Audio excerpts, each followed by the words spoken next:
People love the idea. They sit in theaters and watch the screen, and there is the alien ship hovering, and there is the radio dish pointing up, and within a few dramatic minutes, communication happens. Two civilizations, separated by the entire width of the cosmos, just sort of figure it out, and I understand why that feels satisfying. It is a warm, reassuring story. But I have to be honest with you, because the universe is not interested in being reassuring, and the physics of what is actually happening out there is so staggering, so uncompromising, that once you genuinely absorb it, the comfortable movie version becomes almost embarrassing to take seriously.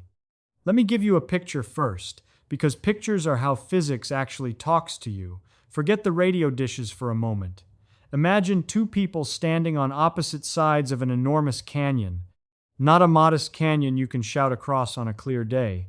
I mean a canyon that is miles wide, a genuine geographical monster, and it is not sitting there quietly. There is a Category 5 continental thunderstorm roaring through it, the kind where the wind alone tears trees out of the ground, and the thunder is so continuous and so loud that it is no longer a series of individual sounds but a single permanent wall of acoustic noise.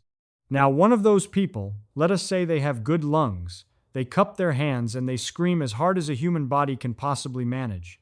What happens?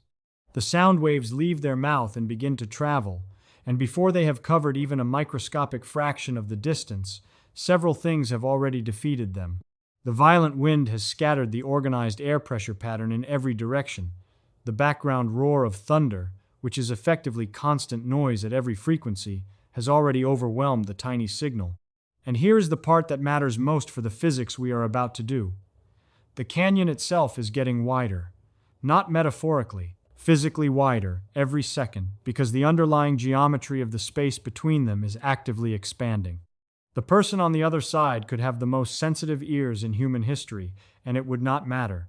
The signal has dissolved into the environmental chaos before it has covered any meaningful portion of the distance. That canyon is not a dramatic exaggeration. That canyon is an understatement of what the cosmos does to any signal we generate. And the roaring thunderstorm is a gentle approximation of the electromagnetic chaos that fills the universe on every frequency. Now let us talk about the mathematics, because this is where it stops being a picture and starts being an inescapable mechanical fact. When you generate an electromagnetic signal, a radio wave, a microwave pulse, a laser beam, anything at all, and you send it out into space, it does not travel as a neat little packet moving in a single direction, like a letter going to a specific address. It spreads. It spreads outward in all directions as a spherical shell of radiation, and that shell is growing continuously as it moves through space. The total energy in that shell is fixed. Whatever power the transmitter put into the signal at the moment of emission, that is all there is. And as the shell expands, that fixed amount of energy has to cover an ever-increasing surface area. The surface area of a sphere grows as the square of its radius. This is the inverse square law, and it is not a guideline or a tendency. It is the geometric structure of three-dimensional space making an iron demand. What this means practically is devastating. If you double the distance from a transmitter, the signal does not become half as strong. It becomes 1/4 as strong. If you increase the distance by 10, the signal becomes 1/100th as strong. Now consider that the nearest star system to ours, the Alpha Centauri system, is approximately 4.2 light-years away.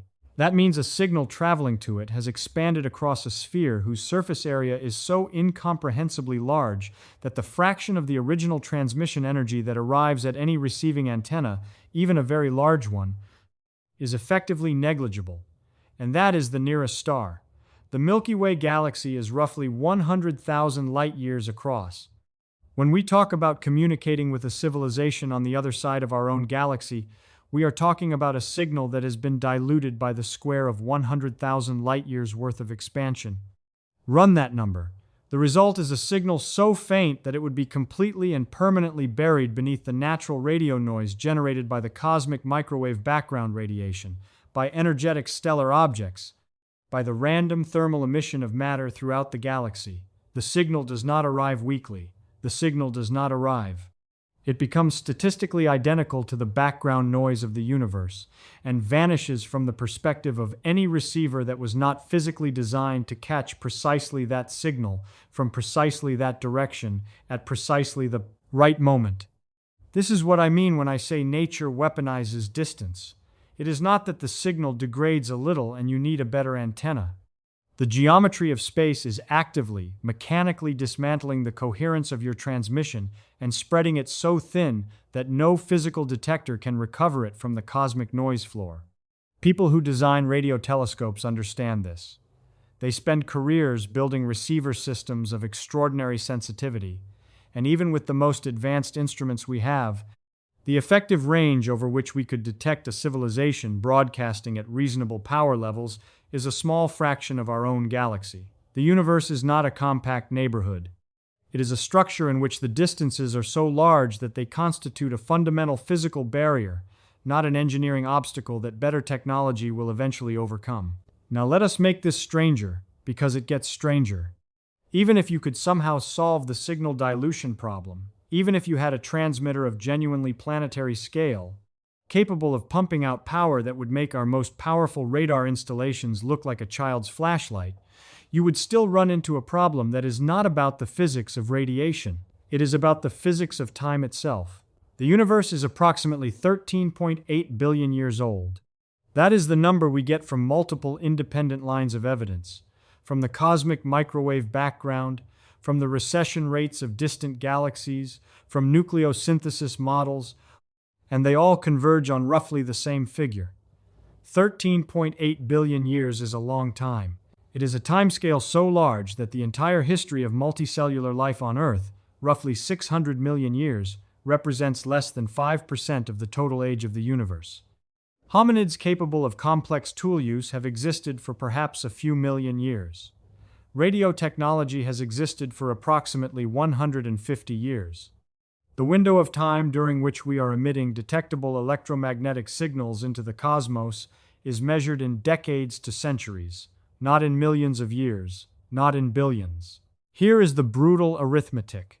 For two civilizations to make contact, they do not merely need to exist somewhere in the same galaxy. They need to exist at the same time, meaning within the same narrow temporal window, overlapping in the cosmic timeline such that the signals of one are reaching the space of the other during the period when the other is actually listening. Consider what this demands. A civilization arises, develops technology, begins broadcasting, maintains that broadcasting for some period of time, and then either changes, goes silent, or ceases. The duration of this broadcasting window, even if it is 10,000 years, is a tiny fraction of the age of the universe. A civilization that was broadcasting 1 billion years ago has gone silent for a period of time larger than the entire span of complex animal life on Earth.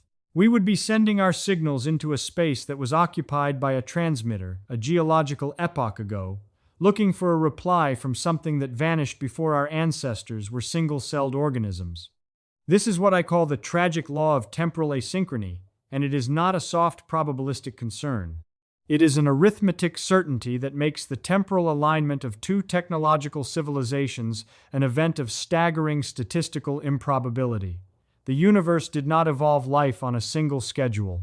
Stars formed at different times. Planetary systems condensed at different times. The emergence of whatever biological and cognitive processes lead to technology happened, if it happened at all elsewhere, on timelines scattered across billions of years of cosmic history.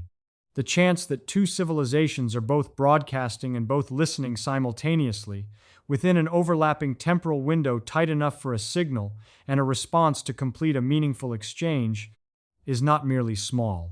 It is the kind of probability that makes you genuinely reconsider whether framing the question in terms of probability is even appropriate. And then, even if you get past the geometry and you somehow achieve the temporal overlap, you meet the third wall. The hardest one. Nothing carries information faster than light. This is not a limitation of our current engineering. It is a structural feature of spacetime, and every piece of evidence we have accumulated across all of physics confirms it. It is built into the relationship between space, time, and causality. A signal moving at the speed of light from a civilization 400 light years away takes 400 years to reach us. Our reply takes 400 years to reach them. The round trip for a single exchange of information, a single question, and a single answer requires 800 years minimum. No technology makes this faster. No future development removes this constraint. The speed of light is not a record waiting to be broken. It is a property of the structure of the universe itself. What this means for contact is quietly devastating. If we received a signal tomorrow from a civilization 300 light years away, and we replied immediately, and they replied immediately, and somehow neither civilization had changed in any meaningful way during the intervening 600 years, we would be conducting an archaeological correspondence. We would be exchanging messages with a civilization that sent their original broadcast 3 centuries before our great-grandparents were born. And when our reply finally arrives at their location, they will be 300 years further into their own future than they were when they sent the greeting. The conversation is not a dialogue. It is more like finding an ancient letter buried in the ground, writing a response, burying it in the same spot, and hoping that in 300 years, the descendants of the original author will remember to dig it up.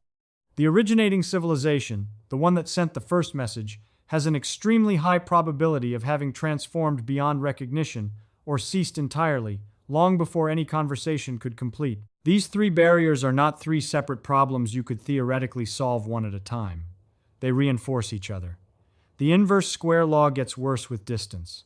Greater distance means greater temporal uncertainty in the synchrony problem. Greater distance means longer causal latency. The barriers multiply. And so what do we do with this? I find it does something useful to me. It takes away a kind of comfortable laziness where I assume the cosmos is set up to be convenient for our social preferences. The universe does not owe us company. It does not arrange its geometry so that intelligent creatures can wave at each other across the void. The laws of physics are the laws of physics, and they apply at every scale without exception, and at the scale of galactic distances and cosmic time spans, those laws make contact not merely difficult, but for all practical purposes, an event that requires a coincidence so improbable it approaches the territory of the structurally impossible. What this leaves us with is something I actually find more interesting than the comfortable myth. You and I, sitting here, with the cognitive machinery to work through the inverse square law, to feel the weight of 13.8 billion years. To understand what the speed of light means for causality, we are doing something genuinely rare in the physical universe. Not rare because of any special status granted by nature, but rare in the statistical sense, the way a single lit firefly in a 100-mile-wide dark desert is rare. The silence of the cosmos is not a mystery waiting to be solved by a better radio telescope or a more patient listening strategy.